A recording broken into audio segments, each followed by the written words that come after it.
Anil, I have a deeper question for you. So I think one of the modern crises is that men focus on. I'm saying this wrong. Let me try this again. I think one of the modern crises in the world of men right now is we have a habit of focusing on things we don't have, or even worse, we focus on what other people have, which has become really prevalent with social media, right? This whole comparison idea, and that we've started to develop this someday syndrome, as in, I'll be happy someday when, or I'll be good enough when someday, and we've got this, I this focus that's not helping us. I think. Do you have any thoughts on how to start shifting away from this outside focus of what other people do, what other people have, or when I get there, to being more present and focused in today? Yeah, really, it's around gratitude. Focus on what you have rather than what you don't have. We were talking earlier on the show. I've got this cast, and on Monday I fell down. I looked at my hand. I knew it was broken, but I was only upset for 10 seconds, and I was so grateful. Do you know why? Why? It was my left hand. This is my pickleball hand, so I can play. A lot quicker. If it was, then I would be very upset. So, you know, gratitude is a muscle. We don't practice it enough. We don't focus on gratitude. We focus on what's missing. What am I trying to get to? What am I trying to get at? What am I trying to bring it back into my life? And as you said, be present to what you have. Be present to the gifts that, you've been given, your hands, your skin. I can't even lift a paper, a piece of paper with this hand, and it's all connected. So any movement sometimes I do here, it's painful there. I can't get out of bed. It takes me a while. Putting on this shirt took me 7 minutes today. So, and we just take everything so granted. I remember a time I was in India. I had to get up early in the morning, and it was like 4 o'clock in the morning. I got up and I saw a man across the road sleeping in the street, and he was so happy. And I thought, why? Why is he has nothing? But he was present. He was grateful that he was still alive. And he knew that he was going to do something during the day. So it's a being, not a doing. A lot of people are trying to do gratitude, but you have to be gratitude. You have to be gratitude. Yeah. Can you delve a little deeper onto how do you Okay. be gratitude? A being is a state. So instead of uh, doing love, you know, doing stuff that makes your wife happy, that's a doing. But being love is like, it's a much deeper level. So when you're with your daughter, you're being love, aren't you? You're not doing anything to please her. You're just being love. You're giving her love. You're vibrating at love. You're vibrating a beautiful energy. That's a being. A lot of people are doing, oh, let me do that, and then she'll do that for me. Or let me do that, and then they'll do that for me. So it's transactional. Mother Teresa, she was being love. Okay. So it's a being, not a doing. A doing is an action in order to receive something back. But a rock is a rock. A lion is being a lion when it tries to eat you. It's not that it's vicious. It just wants to eat food. It doesn't matter where. So it's just being a lion. It's not doing a lion. It's being a lion. Oh, In the animal kingdom, 99.999 times, they're just being themselves. A deer is a deer, a buffalo is a buffalo, a giraffe is a giraffe. But in our society, there's a pretense. We don't know who we are. Okay. I That's pretty deep. no, I love it because I've long had to explain. I grew up around. I've had the pleasure of living in all different areas of the United States. So, like, I went to high school in Wyoming, and we'd be up in the mountains and run into moose or big cats like mountain lions or bobcats and stuff like this. And I worked on a ranch, and I learned early on, it's like I can't be mad at the bobcat that keeps trying to hit my herd, right? Because we had cattle and sheep, and we had this bobcat. Man, that thing, like coyotes in the area or wild dogs, would spook the herd, and we know, like, they were in the area, the whole herd would be spooked. Like, bobcats are stealth assassins. They could walk into the middle of the flock and take a brand new lamb without ever causing a stir at all. Just in, out, Wow. lamb is gone. And I was so frustrated because we lost the lamb, and the rancher I work for was like, "Yeah, well, it sucks we lost the lamb, or the lamb. You can't get mad at the bobcat for being a bobcat, right? This is the food chain. Just this is the way it works. The animal is not malicious. It's not evil. It's like that bastard bobcat. I'm pissed because." And he's like, "A bobcat's a bobcat. It's just doing what a bobcat does, right? A mountain lion does what a shark. A shark does what a shark does. And if you live around sharks, you either learn to live with them or you move on." Yeah. When I lived in Florida, we learned there were alligators, and you learn to be aware. I lived in places with rattlesnakes, and now I get people out with me, and they're like, "Aren't there rattlesnakes out here?" It's like, "Well, yeah." They're like, "Doesn't," and it freaks them out. And it's like, "Oh, you live in a place that doesn't have them. Got it. Okay." When you live with it, you understand the snake's not evil. The snake just does. The snake's going to do exactly what a snake does. A shark's going to do what a shark does. And so this idea of being love, as opposed to, and just being what love is, as opposed to trying to show love, that it's a really deep thought, but it's also a really basic concept that is bigger than a lot of us put our minds around sometime, I think.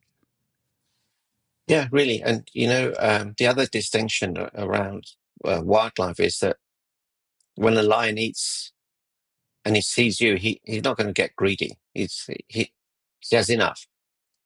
And what if we applied that to our lives? When is enough enough? Mm. This is going to be a good conversation, guys. We're going to get into some really, really big steps here.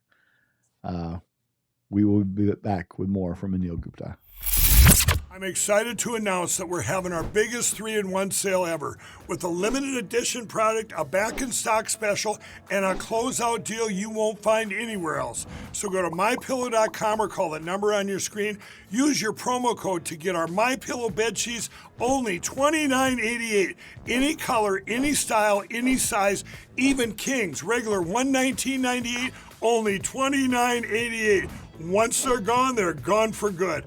How about our My Towels? They're finally back in stock, but not for long. Get a 6-piece My Towel set, regular $69.98, now only $39.98. And for the first time and the only time ever, get our limited edition premium My Pillows. They're made with Giza cotton and designer gusset. Queen $17.98, Kings only $19.98. So go to mypillow.com or call the number on your screen. Use your promo code to get the best offers ever. Quantities are extremely limited, so order now. We're proud to have Mike Lindell and MyPillow as sponsors of the Driven to Thrive broadcast.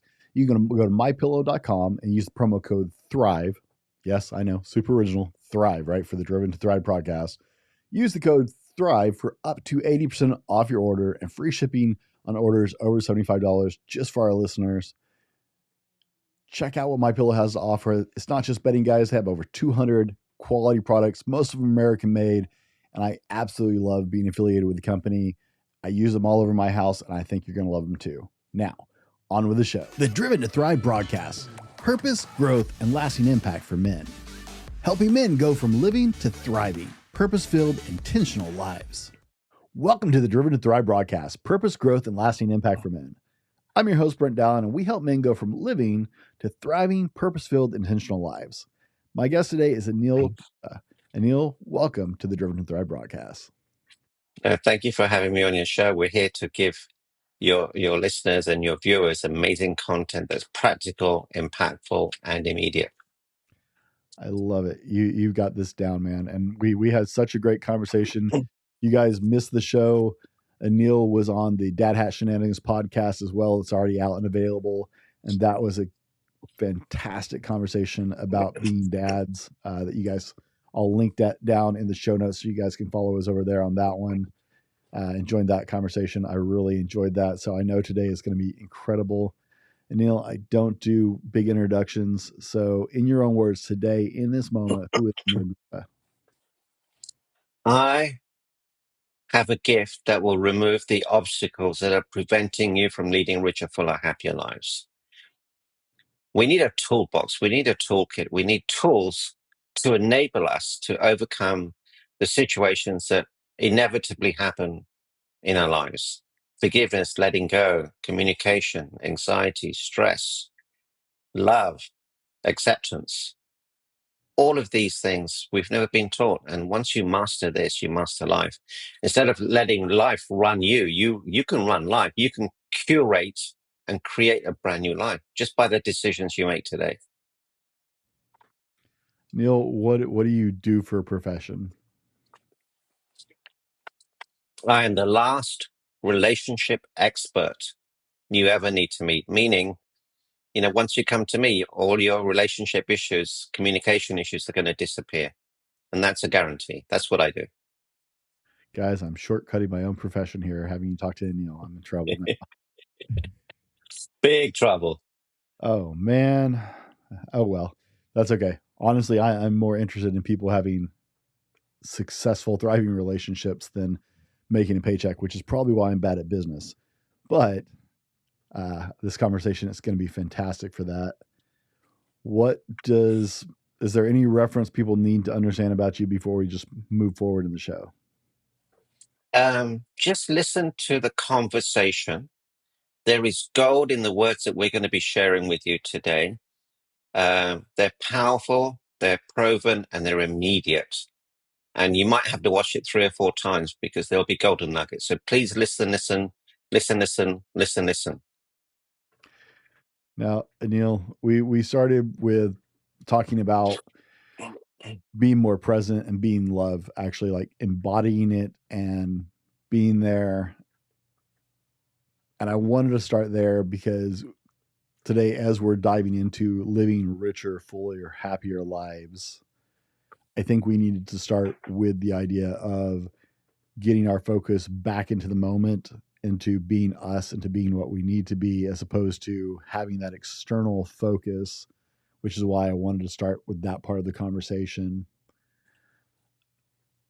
As we move into richer, fuller, happier lives, there are so many pieces because I think at a deep seated level, a lot of us feel unworthy, no matter what we say externally to people. I mean, a lot of men, myself included, right? I'm really good at talking in big games. Like, oh yeah, blah, blah, blah. If you talk to me, I'm like the most confident, outgoing, like, oh yeah, I'm my biggest fan. But in reality, I know that's something I've had struggles with throughout my whole life is actually, I can say that, but actually feeling worthwhile, like I deserve to be happy, that I deserve a full life.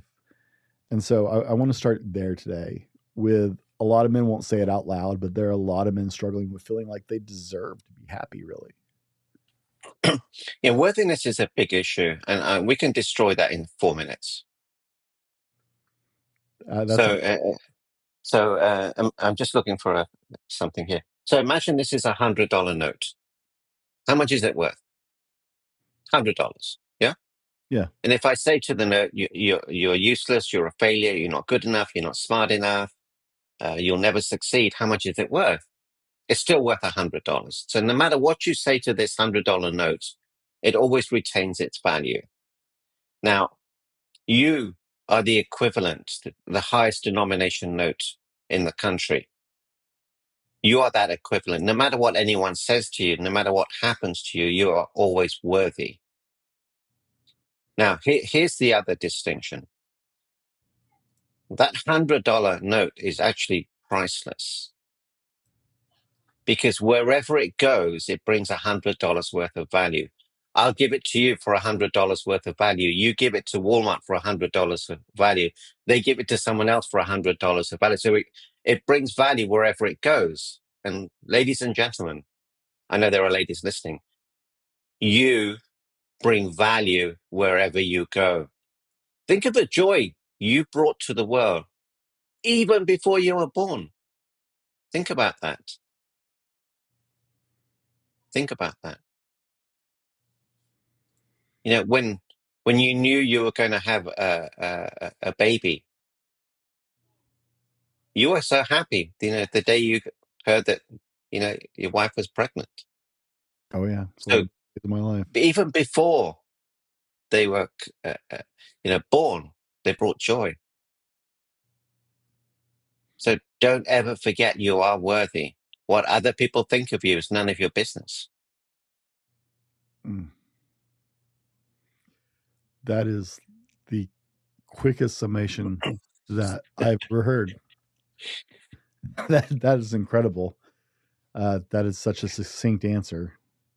It's so powerful. This is why I said to the readers and viewers earlier on, listen up. There's no fluff here. We don't need fluff. We don't need to embellish anything. We're just going to give you the data and the tools and the methodologies and the protocols and the systems that will just change your life, basically. Now there are two more pieces I think that really interfere with this. And one of those is, right, first we feel inadequate to live that better life, right? When we go from we've addressed feeling unworthy, we run into feeling inadequate, that we are not capable of living our best life, of living a life that we're joyful to live. Yeah. And you know, part of the problem is this: as men, we're always doing things for other people. We're protecting them, guiding them, saving them, fixing them, being there for them. But we have to look after ourselves first. Look after your health, your mental health, your physical health, your emotional health. Go do stuff that you love to do. Fill yourself up first so that you can help other people. Just like the oxygen masks are down. We make a difference, but we have to look after ourselves first. Otherwise, we'll just get depleted. And then we don't feel worthy. We don't feel good enough. We don't feel we belong. We don't feel loved. We don't feel respected. And then it becomes so painful.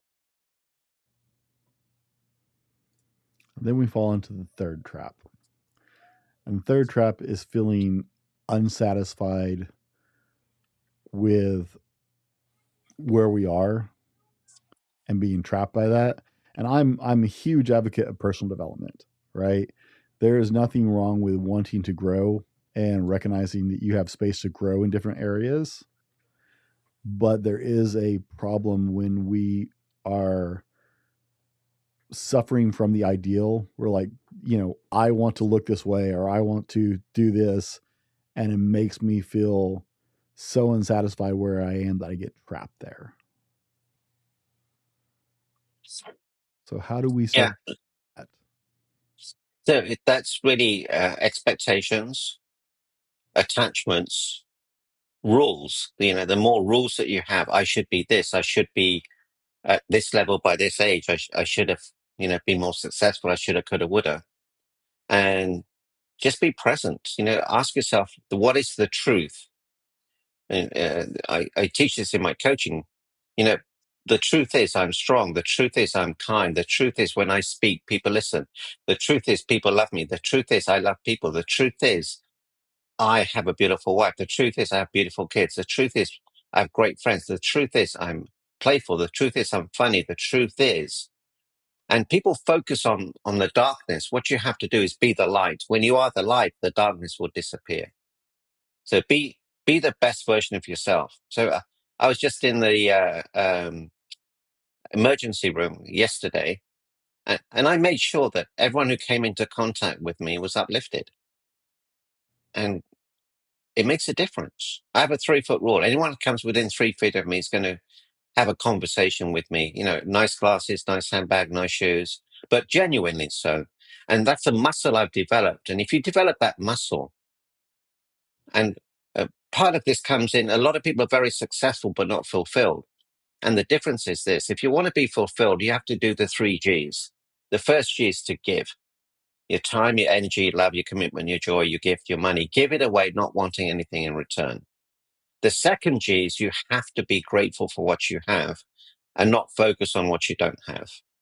And the third G is you have to grow emotionally, physically, spiritually, mentally, and financially. If you do those 3 Gs, your life will completely change. I appreciate that you brought up the fact that a lot of people look successful on paper, right? By the world standards, they have a good job or they have the family, right? We got I always hate this example, the American dream, right? That was a huge wake up call in my life, is when I quote unquote accomplished the American dream, right? I had a solid job that provided for my family, took good care of us, that I was doing well, happily married, kids, we had the house, we got the dog, right? We're doing life by what they said this was what life looks like. And I started looking around and it's like, really? This doesn't seem like that much. Now that I'm here, right? I mean, growing up, that was where I was going. On paper, I was very successful. But I started looking around and be like, this doesn't feel right. This doesn't feel like this is what life really is. And my family life was strong, but it's like, okay, the work life, this does not feel like where I'm supposed to be, what I'm supposed to be doing, because this doesn't impact the world in a way I feel like I should be trying to impact the world. So we get into this trap and we look successful on paper, but that's not really. And I've talked to so many men doing this podcast, right, who are way more successful on paper than I was, even like this multimillionaires, investors, and stuff, like entrepreneurs, and I hear the same thing over and over again from the men I talk to is, yeah, that's nice, but it's not life. It's not really living and thriving. And so I started looking for more, and that's how they ended up on my show. So we talked about some of the things that get in the way of us moving towards that happier, richer life, because I wanted to get those out of the way, because I've done this long enough. I know exactly what guys are stumbling over, because it's the same things that I was stumbling over. So how do we start shifting gears? And let's start from the inside out. Let's start with our close relationships and work outwards in our life. How do we start living a fuller, richer, happier life? It all starts with awareness. Awareness gives you clarity. Clarity gives you focus. Focus gives you action. Action gives you results. Results gives you momentum, which gives you everything. You cannot be in love. You cannot be joyous. You cannot be successful without awareness. So the first thing you have to do is love yourself. Forgive yourself. Forgive others. Let go of the past. And find out who you are. What are you here for? And a great exercise is to write your obituary. What do you want people to say about you? So if you do that, where you are today, where you want to get to is the gap. But most people live in the game. Oh, I did that. I was this. I was CEO there. I had 20 employees. I had this. They're living in the game. But the joy comes in when you're living in the gap. So find out what you want to be remembered by and just step up. And then you have to disappear. It's not about you. It's about your impact. That's what's missing in most of the cases. That is such a contrary idea to what we are told by society, right? I mean, I hate to, I've harped on social media since day one. It's like, back in MySpace, I still hate it. I was like, the first time I saw MySpace, I was like, wow, this is the most vain, self-centered crap I have ever seen. You can now literally build yourself your own altar of how great I am. I you if you remember the MySpace profiles, like it was a shrine to me. No idea. I looked at I was like, what in the world? This is so bad. And it's just gotten worse. We are taught that it's about us, that we should focus on us. And this idea of focusing on letting us disappear is a really contrarian thought. It's the only way, because when we disappear, our greatness appears, the ego disappears, and then we get clarity. We see what there is to be done. There's no filters. It's just pure.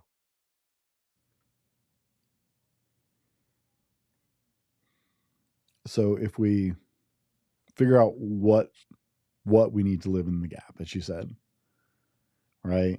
This is what I want to stand out to the world for. This is what I want to be known for. This is how I want to change the world.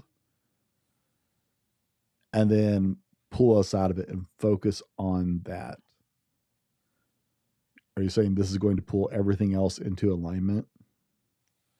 It will be, because that's the problem. We're not aligned. And when you're not aligned, that's where you get the classical midlife crisis. You thought that you were going to be an optometrist the rest of your life, and you realize, look, this isn't joyful.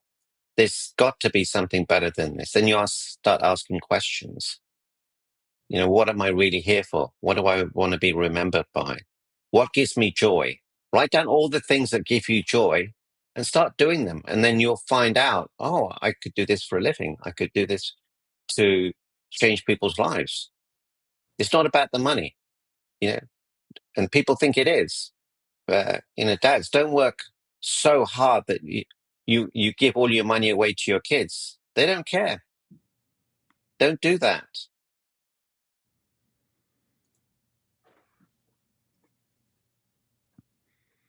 They haven't earned it. I'm not saying, neglect them, but don't neglect the quality of your life by saving up and working hard so that you can give them something you didn't have. Don't do that. Enjoy your life. And then you're teaching them to enjoy theirs too. They're not going to have the same passion as you. They don't want to take over your business. There's a lot of evidence that supports that, gentlemen. If you're listening, by the way, right now there are more. I hate to throw the term out there, boomer generation businesses for sale that they thought they were going to be family businesses for generations to come that nobody wants. Like if you're into buying businesses, if you're a Cody Sanchez fan, now is the time of your life, because there are so many businesses, because kids didn't want to follow in their parents' footsteps on those. So, Do you know why? why? The kids say, well, Dad, I don't want to be like you. I don't want to go through all the stress you went through, all the pain and suffering you go through. I don't want to be like you. I don't want to go through that. But if the parents had handled things differently and made it a very smooth and effortless and beautiful situation, if they worked on the business, not in the business, everything would change, and there would be a beautiful transition. Does that make sense? That's quite an epiphany. I was going to say that's a big idea if you want to unpack that a little more. Yeah. So, the kids are thinking, well, my dad didn't spend any time with me. He was always busy working. I'm not going to do that to my kids. Why would I do that to my kids? I made a decision. I'm going to make sure I spend a lot of time with my kids. And if I take over this business, I'm going to be just like my dad. And that's the last thing I want. So on it instead of in it. Yeah. So, like if say you're a doctor, you would exchange time for dollars. You work 8 hours a day, you get paid. But if you were working on the business, you would create a big practice. You would just go there once or twice a week and just manage the people, manage the systems, the protocols, so that You were working on getting even more business, liaisons, relationships, joint ventures. But if you're just seeing patients all the time, you're working in the business. Okay, that makes sense. I think there's some value to your kids working in the business a little bit, basically, so they understand every aspect of it. But yeah, I can see the transition to on it actually uh, makes a lot more sense. Yeah, and it's important that kids work through it. They gain the experiences, the nuances, and then they'll get to respect the parents because they'll realize that, oh, all these people honor my parents. They honor and respect that when your parents say jump, all the staff jump. And that's another problem. People, when they're working, they have total respect. When they come home, they're not respected. You know, they are taken for granted. Oh, you're just my dad, or you're just my husband. And then we get upset. We think, what's going on? I'm working really hard to supply and provide, and this is the way I get treated. So it's a problem. Well, while we're there, let's dive into it. How do we start to solve that problem in our homes? It's conversations. So don't let them get away with it. Tell them, look, hey guys, I'm the breadwinner. I'm the, you can use the word alpha, but I bring in the bacon and I want to be respected. Don't let them get away with it. See, what tends to happen is this, we've been through a lot of adversity and we've gone through adversity, we've handled it. But a lot of parents make the decision, I don't want my kids to go through the adversity I went through. So they make it easy for the kids. And the kids become entitled and enabled. And then, they answer back. They don't do any work. They're not respectful. They're not loving. They're not caring. They don't do anything. They just want me, me, me, me, me.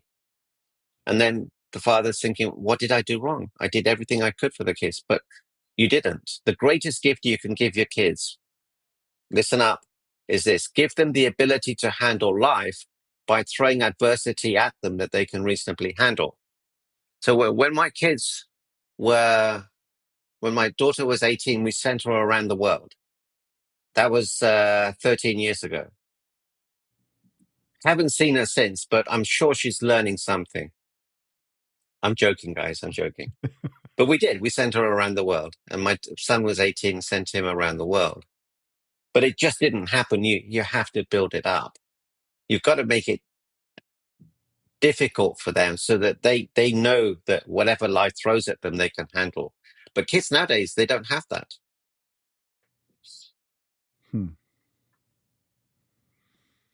Now, I can hear a lot of men are going to struggle on this because if you walk in and tell your wife, "Hey, I want to be respected. I'm breadwinner. I'm this that. You're going to respect me." In our very feminine forward society, that's not going to go over so well if we just go in and say, "Hey, this is how it's going to happen." But that's not what I'm saying. So there's a way. This is where the communication comes in. So, gents, when you come home, ask your wife this question, or your girlfriend, or your spouse, whatever it is. Honey, what can I do to make you feel even more loved? And they'll say, hey, I wish you would empty the trash. What else can I do? I wish you would compliment me more. What else can I do? I wish you would take me out on dates. What else can I do? I wish you were present. What else can I do? I wish you wouldn't fix me. What else can I do? I wish you would listen to me. What else can I do? I wish you would understand. What else can I do? I want to feel safe. These are the big things for the women. And then you can ask them, honey, what can I do to make you feel respected? Then she'll say A, B, C, D, E. Then say, hey, honey, would you ask me the same question? So then it's a two-way thing. And it's important, that you find out what your wife wants. So I would always leave the toilet seat up. And my wife would get upset. And I thought it was funny. But one day she said this to me, Anil, every time you do that, I can't love you as much. And I thought, that's a bit deep. That's a bit strong. And I thought, you know what? she's right. In that moment, she can't. So I stopped doing it. So it's languaging is important, what you say and how you say it. And having clarity, it fills my heart when you empty the trash. Really? Okay, I'll do it. You don't have to do it. But if you know that it makes a difference to her, it'll make a difference. I was just laughing about the universal reference to the toilet bowl argument, right? Because every guy in the world wonders, is like, well, I have to set it up when I use it. Yeah. Is it so hard for you to put it down? Like, I think that may be one of those like universal arguments of the modern Well, century. here's a distinction. The woman, as human beings, we're meaning making machines. Something happens, we make it mean something. So she'll make it mean he doesn't love me. Because if he loved me, he would put the seat down. It's making It's that simple. If he loved me, Yep. he would empty the trash. If he loved me, he would help me with the dishes. So these are rules that she has, and expectations and attachments. So this is where the communication comes in.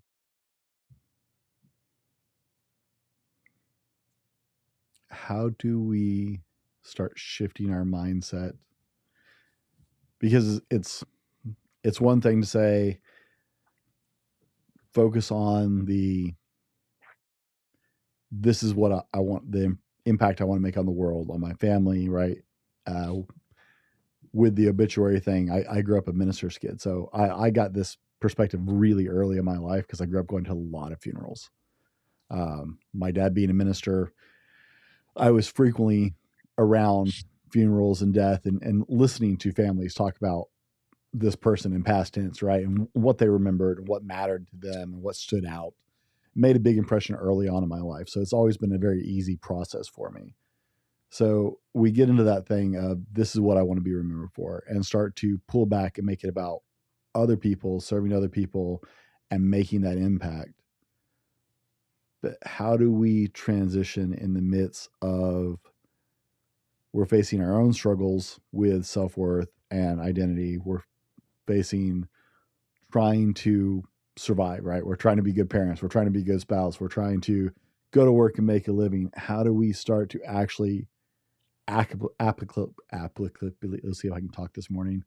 How do we actually start to apply this mindset shift and get this mindset? Because it doesn't happen overnight. Your brain just doesn't go, I'm going to make this radical change and it's going to succeed. So what are the little steps to start processing and changing our perception so we can start making these things a habit and making them actually take shape in our life so we can grow that richer, fuller life?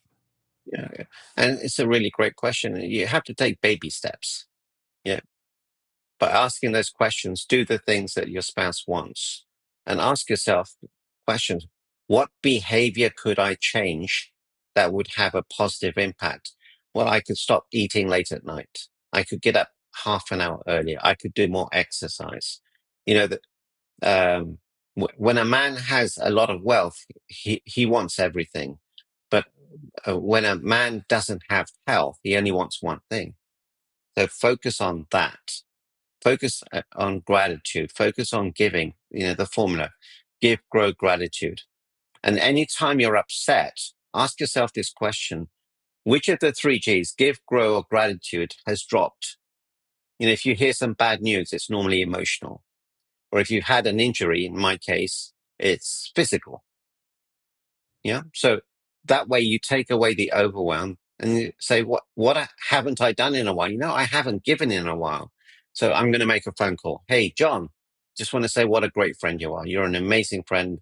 I deeply appreciate you and love you. You light up my life every time we meet. I'd love to reconnect with you.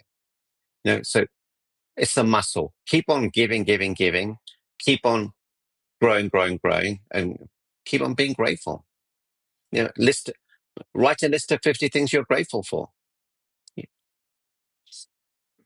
One of the things I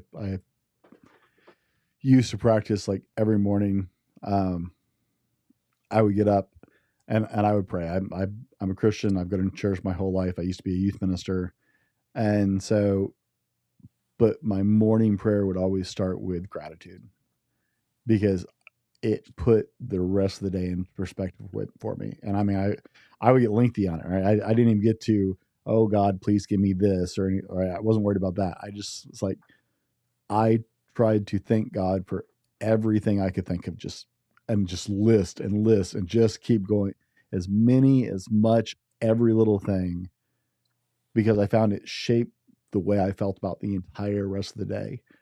I'm not sure I'm supposed to, pray for my benefit, but I think I am actually. But, the benefit that had on my perspective throughout the whole rest of the day, the way I looked at my wife and my kids, the way I looked at my work, just by verbalizing, I am so grateful that I have this. I am so grateful for my wife. I am so grateful for these beautiful girls I have and I get to be their dad, right? Just listing off these things, it changed the whole impact of the day, right? When I went to work, when I was working in the corporate world, I went to work and I was a better person.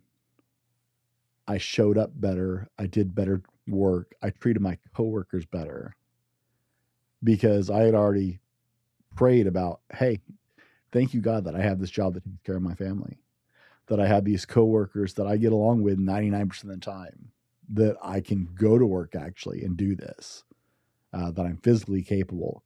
After breaking my spine twice, that has Wow. definitely been there have been more than a few prayers about, thank you, God, that I can still walk. Um, because I met guys who have had the same injured the same place in their spine who can't. That puts it really front and center when you meet a person. It's like, oh, yeah, I That broke could that be person me. too, right? Yeah, and you Yeah. see their life and go, oh, that really, I was this close to that.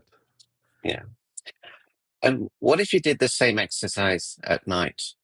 Look back at the day and say, wow, I'm grateful for that. I helped this person. I changed this person's life. That was a good deed I did. That's something beautiful. That was amazing. That was magical. And that will just set you up for a beautiful sleep. We used to do that with my kids. We would ask them at night. It's like, okay, what's something you did for somebody else today? What's something that somebody did for you? What was the best part about today? What really lit you up, And what are three things you're grateful for? And that was the last of the conversation before they went to bed. And I actually used Beautiful. in that age group where they start to get nightmares. That was my go-to weapon against protecting their dreams because it just put them in this better space going into that time. Uh, Beautiful. Beautiful.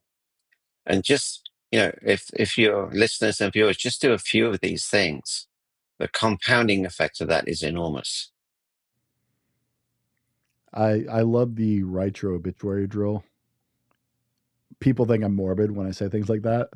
There's something wrong with you. It's like, well, you want to gain perspective quickly. Uh, I've seen enough. I've seen being close enough to death. Um, when I was youth minister, one of my kids' moms died. Single mom. She had a boyfriend. She had two boys, and they were at my house all the time when I was their youth minister. But her health was poor, very poor. She was overweight. She was on a lot of medications. And her youngest son found her, and she just didn't wake up from her nap one day. When it slept into a coma, she didn't die. She went into a coma. And so, I got a call from the family and showed up at the hospital. But the boys were both, the oldest one was still like he was 19. And the choice had to be made whether to take her off life support because she just was totally brain dead, wasn't reacting. And it's like, no, I will go hold her hand. You guys don't need to be in there for that. She's not alone. But, I've been around death enough to know that a body can twitch when you pull it off life support. And that's not something I wanted embedded in their heads, right? That's not the memory I wanted them. Mm. But they didn't want her to be alone. Um, but seeing those boys, listening to them talk about their mom, listening to those conversations happening in the waiting room, right? You get this really clear.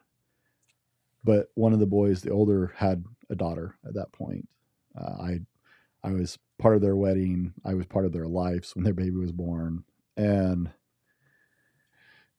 watching that shape, right, as he looked at her life, and he had no anger with his mom, but he looked at her life and went, I want my child to never wonder about this. I want my child to be utterly clear that they matter, that they're the most important thing, that, um, and so if you're around death, you have that, get that perspective. You get to look at that and go, growing up, going to other people's funerals, with my dad presiding over funerals, it's like listening to people talk about those people, what mattered. It's like, there's a whole lot that the world says is significant that really has bearing at the end. And so I love the idea of doing that. I'm not sure everybody can actually objectively look at their own mortality sometimes. It's hard. It took me 18 months to do mine. But once I did it, it was just so freeing. And you don't have to do the full Monty.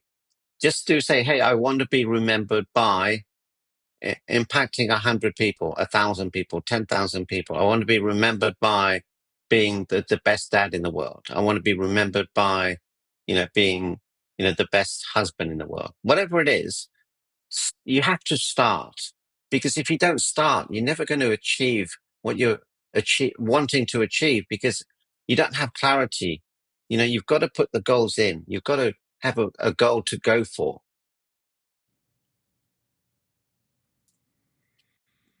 Anil, where is the best place for people to connect with you?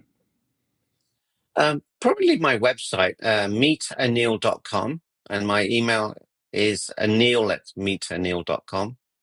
Have a look at my website. There's so much great content on there to move, touch, and inspire you to a brand new life. The decisions you make today will create a brand new life for you. Are you going to decide to be happier, more gentler, more clearer, more playful, more fun, more authentic, more integrous, more giving, more grateful? If you do, your life will change, and the people around you, lives will change. There's too much at stake for you not to do it. What's next on your project list, Neil? You work with all kinds of people. You've done all kinds of things. What's the next big project for you? My next big project is my book. It's called The Heart Map of Love, which will be a deep analysis of love, friendships, adversity, resilience, how to live this amazing life. We were never given a toolbox. We were never given tools and methodologies, and this book will have it all. We're looking for the end of September for publishing that. The Yep. Heart Map of Love. All right. So guys, it's on the airing of this episode, this book will be coming out right around the time this episode airs, actually. Perfect. Perfect. Totally by accident. I had no idea he was writing a book. Absolutely no idea. But you guys should absolutely, I will be buying a copy of the book. So you guys should absolutely buy a copy of this book. After multiple conversations now with Anil, I'm a fan. I think that there is a lot of wisdom for you guys to tap into there. So look for that book if you're listening to this when it comes out. And hopefully that is out very soon for this. Anil, Yeah. what is the last thing you want to leave people with? What do you want them to hear, no matter what? Be so amazing. You cannot be ignored. Be the best version of you. Show up with joy, with laughter, with fun. Remember who you were as a kid. Be so amazing. You cannot be ignored. And if you're ignored, it doesn't matter, because you're showing up the very best of you. This will change your life. This changed my life from being suicidal to being incredibly successful. Guys, with that, on behalf of Anil and myself, thank you for joining us today in this conversation. Be better tomorrow because of what you do today, and we'll see you on the next one. The Driven to Thrive broadcast, purpose, growth, and lasting impact for men. Helping men go from living to thriving, purpose-filled, intentional lives. Disclaimer. MyPillow, like any other source, cycles promos. Because of the extended life cycle of a podcast, the immediate promotion that you heard mentioned in this episode may no longer be in effect when you hear it, because you could be hearing this 5 years from when I recorded it. However, as long as MyPillow is a sponsor of the Driven to Thrive broadcast, our show, our promo code THRIVE is always good for up to 80% off your order and free shipping on orders over $75. No matter what you hear in this episode, as far as the current promo, Thrive is always good as long as MyPillow is a sponsor of the show for up to 80% off your order and free shipping over $75.